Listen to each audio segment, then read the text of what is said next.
Sí, hemos implementado este tiempo para poder recordar algunas de las verdades que son importantes recordar.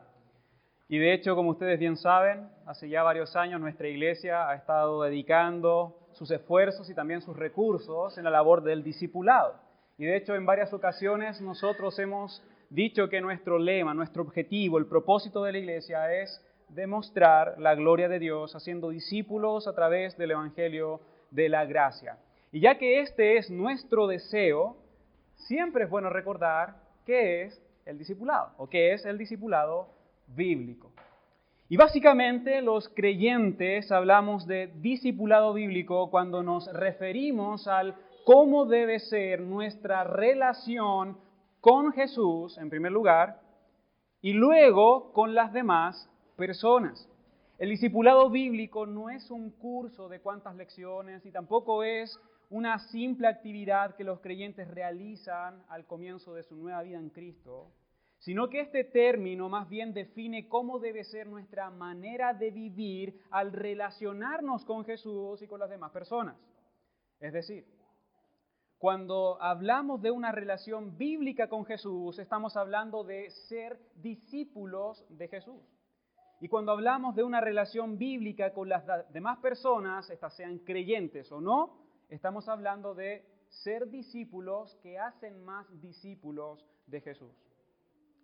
Ahora, para profundizar un poco más en estos dos conceptos, el discípulo de Jesús y discípulos que hacen más discípulos, necesariamente tenemos que recordar las palabras que el Señor Jesucristo dijo antes de ascender a los cielos. Él dijo: toda potestad me es dada en el cielo y en la tierra. Por tanto, id y haced discípulos a todas las naciones, bautizándoles en el nombre del Padre y del Hijo y del Espíritu Santo, enseñándoles que guarden todas las cosas que os he mandado, y he aquí estoy con vosotros todos los días hasta el fin del mundo. Y de este verso rápidamente nosotros entendemos que ser un discípulo de Jesús no se trata de vivir como a cada uno bien le parezca. No. Sino que ser un discípulo de Jesús significa vivir siguiendo a Jesús, lo cual implica creer en lo que Él ha dicho, obedecer lo que Él ha mandado y ayudar a otros a seguir a Jesús, porque según lo que nosotros hemos leído, Él tiene toda autoridad y con toda autoridad mandó a sus discípulos a que, yendo por el mundo, hagan más discípulos, a los cuales también debían decirles y enseñarles cómo obedecer las mismas cosas que Él había mandado, y a la vez confiar que Él estará con ellos todos los días hasta el fin del mundo. Y de esta manera queda claro, hermanos, que la vida, el quehacer y las relaciones de los discípulos de Jesús las define el Señor, no los hombres.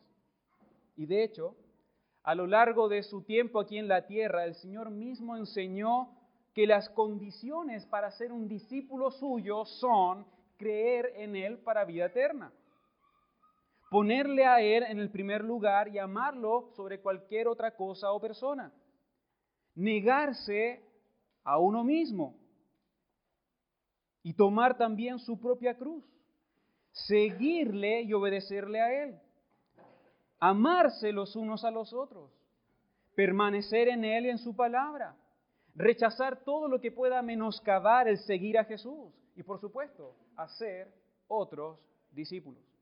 Y estas mismas cosas que el Señor Jesús enseñó y comunicó a sus seguidores son las cosas que nosotros, como seguidores del Señor, tenemos que también enseñarles a las demás personas para ayudarles a seguir a Jesús.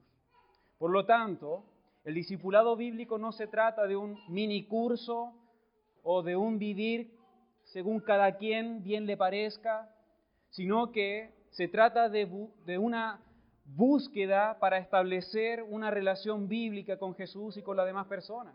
El discipulado bíblico busca que cada creyente sea un discípulo de Jesús que hace más discípulos de Jesús.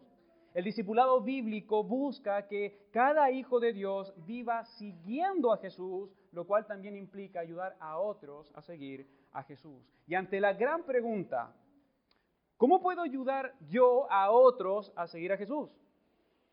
En palabras sencillas, debemos partir compartiendo intencionalmente con otros. Debemos compartir intencionalmente junto a otras personas, debemos interesarnos por ellas. Tenemos que guiarles a Jesús mediante el Evangelio de la gracia. Y todo esto en la medida que nosotros mismos seguimos a Jesús, hablamos de Él y hacemos lo que Él ha mandado. ¿En qué momento y en qué lugar? En todo momento y en todo lugar. Dentro de la iglesia, fuera de la iglesia, dentro de la casa, fuera de la casa, en el pasillo o sentados, en todo lugar. Y esto es importante, hermanos, porque la Biblia nos enseña que el discipulado bíblico es la esencia de la nueva vida. Es el fruto de la nueva vida en Cristo. Y todos los que hemos nacido de Dios debemos dar frutos como discípulos que hacen más discípulos, porque para eso nos llamó el Señor. Para ser seguidores de Jesús que ayudan a otros a seguir a Jesús. Y por lo tanto, ¿qué es el discipulado bíblico? Es el término que define cómo debemos relacionarnos con Jesús y también con otras personas. ¿Y de qué manera específicamente? Siendo discípulos de Jesús que hacen más discípulos. O en otras palabras, siendo seguidores de Jesús que ayudan a otros a seguir a Jesús.